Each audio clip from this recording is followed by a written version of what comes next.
Hello, എല്ലാവർക്കും നമ്മുടെ പുതിയൊരു വീഡിയോയിലേക്ക് സ്വാഗതം. ഇന്ന് എൻ്റെ ഒരു കുഞ്ഞ് ഡൈമൈ ലൈഫ് ആട്ടോ. അപ്പോൾ ഇതാ ഡ്യൂട്ടി കഴിഞ്ഞിട്ട് ഞാൻ നേരെ ഏട്ടൻ്റെ വീട്ടിലേക്ക് പോവാട്ടോ, മധുരശ്ശേരിക്ക്. ഏട്ടപ്പം നാട്ടിലുള്ളതുകൊണ്ട് ഏട്ടൻ്റെ അങ്ങോട്ട് ഇപ്പോൾ ബസ്സിന് യാത്ര ഞാൻ കുറവാട്ടോ. ഏട്ടൻ്റെ കൂടെയാണ് പോക്കും വരവൊക്കെ. അതുകൊണ്ട് ഇന്ന് ഞാൻ ബസ് കയറിയപ്പോൾ ഫ്രണ്ടിൽ ലോങ് സീറ്റ് തന്നെ പോയിരുന്നു കേട്ടോ. സീസൺ ആയതുകൊണ്ട് അമ്പലത്തിൻ്റെ അവിടെയൊക്കെ നല്ല തിരക്കുണ്ട് കേട്ടോ, അയ്യപ്പ ഭക്തന്മാരുടെ. അങ്ങനെ അതൊക്കെ കണ്ട് ഞാൻ ഇതാ ഞങ്ങളുടെ അവിടുത്തെ ബസ് സ്റ്റോപ്പിൽ വന്ന് ഇറങ്ങി വീട്ടിലേക്ക് നടന്നു പോവാണ്. അങ്ങനെ ഇതാ ഞാൻ വീട്ടിലെത്തി. റൂം വന്ന് നോക്കുമ്പോൾ ഇതാ കുഞ്ഞിപ്പെണ്ണിനെ ഉറക്കാനുള്ള തയ്യാറെടുപ്പിലാണ് ചേച്ചി ഇവിടെ. ആളെന്നെ കണ്ടപ്പോൾ എന്തൊക്കെയോ ഒരു കളിയാണ് കളിക്കണം കേട്ടോ. നാവേറ്റ് ഇപ്പോൾ പുതിയ എന്തൊക്കെയോ പഠിച്ചിട്ടുണ്ട്. എന്നെ കണ്ടപ്പോൾ തന്നെ അതാണ് പരീക്ഷിച്ചത്. പിന്നെ അതാ ഞാൻ എടുക്കാൻ വേണ്ടിയിട്ട് എൻ്റെ അടുത്തേക്ക് വരിക കേട്ടോ. പക്ഷെ ഞാൻ കുളിക്കാത്തതുകൊണ്ട് എടുത്തില്ലായിരുന്നേ. അങ്ങനെ ചേച്ചി ആളിനെ ഉറക്കാൻ കൊണ്ടുപോയി. ആ ഗ്യാപ്പിൽ ഞാൻ കുളിച്ചു, കുറച്ച് തിരുമ്പാണ്ടായിരുന്നു, അതും തിരുമ്പി നേരെ ഇതാ പെണ്ണിൻ്റെ അടുത്ത് വന്ന് നോക്കുമ്പോൾ ആളൊരു ഉറക്കമൊക്കെ കഴിഞ്ഞ് എണീറ്റ് അച്ഛൻ്റെ അടുത്ത് ഇരിക്കുകയായിരുന്നു കേട്ടോ. എന്നെ അവിടെ നിന്ന് കണ്ടപ്പോൾ തന്നെ എടുക്കാൻ വേണ്ടിയിട്ട് ഇങ്ങനെ ചാടുമായിരുന്നേ. അപ്പോൾ ഞാൻ അതാ വേഗം പോയിട്ട് ആളെടുത്ത് കുറച്ച് നേരം ഇങ്ങനെ കളിപ്പിച്ച.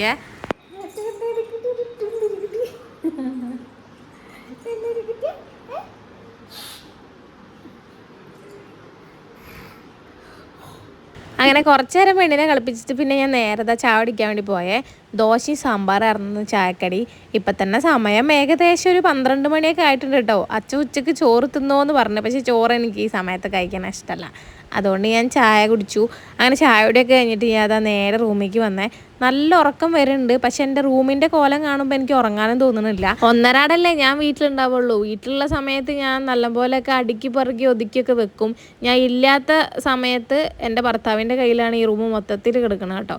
അപ്പോൾ അതുകൊണ്ട് തന്നെ അതിൻ്റെ എല്ലാവിധ കാര്യങ്ങളും അവിടെ കാണാനും ഉണ്ട്. അപ്പം ഇനി ഇതൊക്കെ സെറ്റാക്കിയിട്ട് വേണം എനിക്കൊന്ന് കിടന്ന് ഉറങ്ങാൻ. അപ്പം ഞാൻ ആദ്യം തന്നെ ചെയ്തത് തിരുമ്പിയ തുണികൾ കുളിമുറിയിൽ അങ്ങനെ വെച്ചിട്ടുണ്ടായിരുന്നുള്ളൂ കേട്ടോ. കുളിച്ച് കഴിഞ്ഞപ്പോൾ എനിക്ക് നല്ല വിശപ്പായിരുന്നു. പിന്നെ ഇതുകൊണ്ട് ഉണക്കാനുള്ള സമയം ഇല്ലാത്തതുകൊണ്ട് ഞാൻ വേഗം ചായ കുടിക്കുക ചെയ്തത്. ചായ കുടിക്കൽ കഴിഞ്ഞ് വന്നിട്ട് ഞാനിതാ വേഗം തിരുമ്പിയ തുണികളൊക്കെ പിഴിഞ്ഞ് ഇത് മേലെ കൊണ്ടുപോയി ഉണക്കണം. ഈ സമയത്തൊക്കെ മേലേക്ക് പോകാന്ന് പറയണത് ഇതിലും വലിയ വേറെ 8ൻ്റെ പണി കിട്ടാനില്ല എന്ന് പറഞ്ഞ പോലെയാണ് അവസ്ഥ. അത്രയും വെയിലാവും കേട്ടോ. ഇവിടെയൊക്കെ ഒരു മരം പോലും ഇല്ല കണ്ടോ. അന്തം വിട്ട വെയിൽ, കാരണം അന്തം വിട്ട വെയിൽ. 5 മിനിറ്റ് മതി കേട്ടോ എൻ്റെ തുണികളൊക്കെ ഉണങ്ങാൻ. അതൊരു നല്ല കാര്യമാണ്. പക്ഷേ ഈ വെയിലത്ത് വന്നതൊക്കെ ഒന്ന് ഉണക്കണ്ടേന്ന് ആലോചിക്കുമ്പോൾ ഒത്തിരി കഷ്ടപ്പാടാണ്. പിന്നെ മെയിനായിട്ട് ഏട്ടൻ്റെ ജീൻസും ഒരു ഷർട്ടും എൻ്റെ ചുരിദാറും മാത്രമേ ഉള്ളൂ കേട്ടോ ഞാൻ ഇപ്പോൾ തിരുമ്പിയത്. ബാക്കിയൊക്കെ വാഷിംഗ് മെഷീനിൽ ഇട്ടിരിക്കുകയാണ്. അപ്പോൾ അത് വേഗത ഉണക്കി. ചേച്ചിയും കുഞ്ഞിപ്പെണ്ണും ഇതാ ഡോറിൻ്റെ അവിടെ നിൽക്കുന്നുണ്ട് കേട്ടോ. അവരോടാണ് ഞാൻ വർത്താനം പറയണത്. അപ്പോൾ പിന്നെ എന്തൊക്കെയോ അവിടെ നിന്ന് ഒച്ചയും വിളിയൊക്കെ ഉണ്ടാക്കുന്നുണ്ട്. എനിക്കാണെങ്കിൽ അവിടെ നിൽക്കാനും പറ്റില്ല കേട്ടോ. അങ്ങനത്തെ ഒരു അവസ്ഥയായിരുന്നു. കാലിൻ്റെ അടിയൊക്കെ പൊള്ളിയിട്ട് ഒരു വിധമായിരുന്നു കേട്ടോ. അങ്ങനെ ഇതാ വേഗം തുണികളൊക്കെ ഉണക്കിയിട്ട് ഞാൻ താഴത്തേക്ക് ഇറങ്ങി.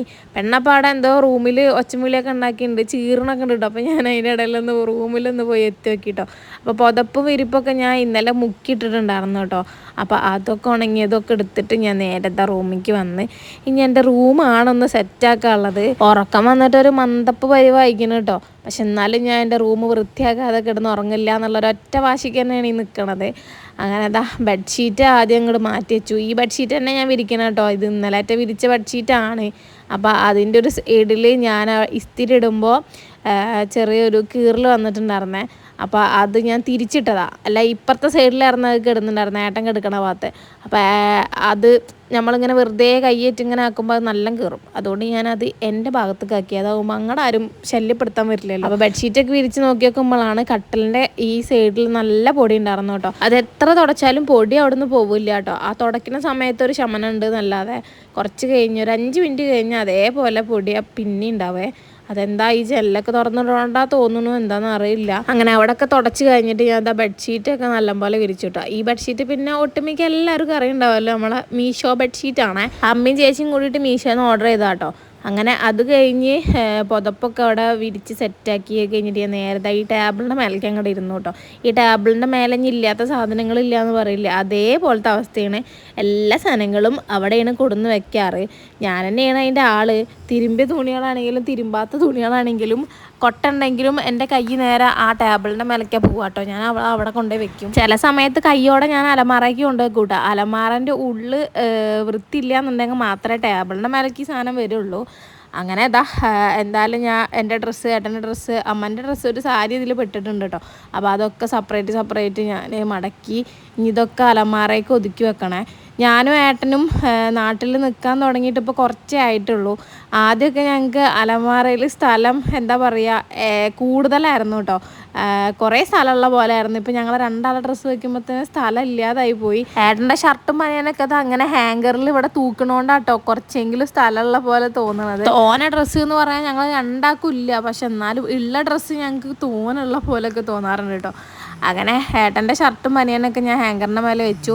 പിന്നെ അലമാരൻ്റെ ഉള്ളിൽ എൻ്റെ കുറച്ച് വീട്ടിലുള്ള ഡ്രസ്സുകളൊക്കെ കൊടുന്ന് വെച്ചിട്ടുണ്ട്. അത് ഞാൻ വേറെ സെപ്പറേറ്റ് ആട്ടോ വെക്കാറ്. ഞാൻ ഇല്ലാത്ത സമയത്ത് മടക്കിയിട്ട് ചേച്ചി അലമാരയെ കൊടുന്ന് വെക്കണം കേട്ടോ. പിന്നെ ഞാൻ വന്നിട്ട് അത് അങ്ങോട്ടും ഇങ്ങോട്ടും അതിൻ്റെ സെക്ഷൻ തിരിച്ചിട്ടൊക്കെ അങ്ങോട്ടും മാറ്റി വെക്കാറാട്ടോ ചെയ്യാറ്. അപ്പോൾ അതാ വീട്ടിലുള്ള ഡ്രസ്സൊക്കെ മാറ്റി വെച്ചു. പിന്നെ പുറത്തേക്ക് പോകുമ്പോൾ ഇടുന്ന ഡ്രസ്സ് ഇതാ വേറെ എൻ്റെ ഡ്രസ്സാട്ടോ. ആ ഒരു ചെറിയ കള്ളിയിലുള്ളത് മേലെ ജീൻസിൻ്റെ സെക്ഷനാണ്. താഴത്തിൻ്റെ 2-3 സാരി ഉണ്ട്. സാരികളൊന്നും അധികം ഇവിടെ ഇല്ല കേട്ടോ, ഒക്കെ എൻ്റെ വീട്ടിലുള്ളത്. അപ്പോൾ അതവിടെ സെറ്റാക്കി. അത് കഴിഞ്ഞിട്ട് ഇതാ വീട്ടിലിടുന്ന ഡ്രസ്സൊക്കെ ഇതാ ഇവിടെ വെക്കാറ്. ഇതാകുമ്പോൾ കുളി കഴിഞ്ഞിട്ട് നേരെ വന്ന് ഇവിടെ നിന്ന് എടുത്താൽ മതിയല്ലോ. ഏട്ടൻ്റെ ട്രൗസറും കാര്യങ്ങളൊക്കെ അവിടെ വെക്കുക. ഏട്ടനും സുഖമാണത്. അല്ലെങ്കിൽ ഞാനവിടെ വെച്ച് ഇതിൻ്റെ ഉള്ളിൽ കഴിക്കുന്ന അലമാറയിലാണ് അവിടെ ഫുള്ള് തിരയേണ്ട ഒരവസ്ഥ വരും. അപ്പോൾ അതുകൊണ്ട് ആ സാധനങ്ങളൊക്കെ അവിടെ താഴ്ത്ത് വെച്ചു. പിന്നെ പുതിയ സാധനങ്ങളൊക്കെ ഇപ്പുറത്തും. പിന്നെ ഏട്ടനെ ഷർട്ടൊക്കെ എളുപ്പത്തിലെടുക്കാൻ വേണ്ടിയാണ് ഞാൻ ഹാങ്കർമ തൂക്കിയുള്ളത് കേട്ടോ. അങ്ങനെ ഡ്രസ്സിൻ്റെ അലമാരൻ്റെ സെക്ഷനൊക്കെ കഴിഞ്ഞ് ലാസ്റ്റ് എൻ്റെ മേക്കപ്പ് പ്രൊഡക്റ്റിൻ്റെ ഭാഗത്താണ് ഇനി അടുത്ത പണിയുള്ളത്. ഈ ഒരു ഡ്രസ്സിങ് ടേബിളിൻ്റെ മേലെ ഒന്നും ഉണ്ടാവരുത് എന്ന് ഞാൻ എപ്പോഴും വിചാരിക്കും. പക്ഷെ ഇനി അതിൻ്റെ മേലെ ഇല്ലാത്ത സാധനങ്ങളില്ല എന്ന് പറയില്ലേ, അതേപോലത്തെ അവസ്ഥ കേട്ടോ. അതും ആദ്യം കൊടുന്ന് വെക്കിയതാ ഇതിൻ്റെ മേലെ തന്നെയാണ്. എനിക്ക് അധികം മേക്കപ്പ് പ്രൊഡക്റ്റ് എന്ന് പറയാനൊന്നുമില്ല. ഒരു moisturiser, serum, lipstick, lip balm, അങ്ങനത്തെ കുറച്ച് ഐറ്റംസേ ഉള്ളൂ. അപ്പോൾ അതൊക്കെ അടുക്കി പറക്കി വെക്കാനാണ് അവിടെ ഒരു പൗച്ചിരിക്കുന്നില്ലേ, ഒരു വൈറ്റ്, അതിലാണ് വെക്കാറ്. അത് എപ്പോഴും എൻ്റെ കൂടെ തന്നെ ഉണ്ടാവും കേട്ടോ. ഞാൻ കൂടെ കൊണ്ടുനടക്കുന്ന ഒരു മുതലാണ്. പിന്നെ ആ ഒരു കൊട്ടയിൽ ചീർപ്പ്, അങ്ങനത്തെ ഐറ്റംസൊക്കെ കേട്ടോ. അങ്ങനെ എൻ്റെ അടുക്കി പെറുക്കലൊക്കെ ഇവിടെ കഴിഞ്ഞു കേട്ടോ. ഏകദേശം എൻ്റെ റൂമൊന്ന് സെറ്റാക്കിയിട്ടുണ്ട് ഞാൻ. ഇതേപോലെ ഇത് മെയിൻറ്റെയിൻ ചെയ്ത് പോയാൽ മതിയായിരുന്നു എന്നൊക്കെ എൻ്റെ ഒരു മനസ്സിലുണ്ട്. പക്ഷേ നടക്കുമെന്നൊന്നും അറിയില്ല. ഹോള് റൂമൊക്കെ ചേച്ചി മുന്നേ അടിച്ചു വരുന്നുണ്ട്. ആ ഭാഗത്തേക്ക് ഞാൻ അടിച്ചു വരാൻ വേണ്ടി പോകണില്ല കേട്ടോ. ഞാൻ റൂം മാത്രമാണ് പഠിച്ചു വരുന്നത്. അടിച്ചു വരിയിട്ട് ഞാൻ റൂമിലുള്ള ബാസ്ക്കറ്റിൽ തന്നെ ഇട്ട് കേട്ടോ. പുറത്തേക്ക് എനിക്ക് കൊണ്ടുപോയി കളയാൻ മടിയായിട്ട് അതിന് ഒരുമിച്ച് വൈകുന്നേരം കൊണ്ടുപോയിട്ട് കളയണം. അപ്പോൾ അതൊക്കെ അവിടെ സെറ്റാക്കി. എൻ്റെ ഏകദേശം പണികളൊക്കെ കഴിഞ്ഞു. ഇനി എനിക്ക് കിടന്ന് ഉറങ്ങണം ഗൈസ്. ഞാൻ ഉറങ്ങാൻ വേണ്ടി കാത്തിരിക്കുക കേട്ടോ. ഇനി എൻ്റെ റൂമിൻ്റെ ഫൈനൽ റിസൾട്ട് ഒന്ന് കണ്ടാലോ. ഇങ്ങനെയാണ് ഇപ്പോൾ എൻ്റെ റൂമുള്ളത് കേട്ടോ. ഇഷ്ടപ്പെട്ടാൽ ലൈക്ക് ചെയ്യാനും കമൻറ്റ് ചെയ്യാനും ചാനൽ സബ്സ്ക്രൈബ് ചെയ്യാനും മറക്കരുതേ. അപ്പോൾ ഒരു കുഞ്ഞ് ഡേ മൈ ലൈഫ് ആട്ടോ അത്. അപ്പോൾ വേറെ നല്ലൊരു വീഡിയോ ആയിട്ട് പിന്നെ കാണാം. Tata, bye bye.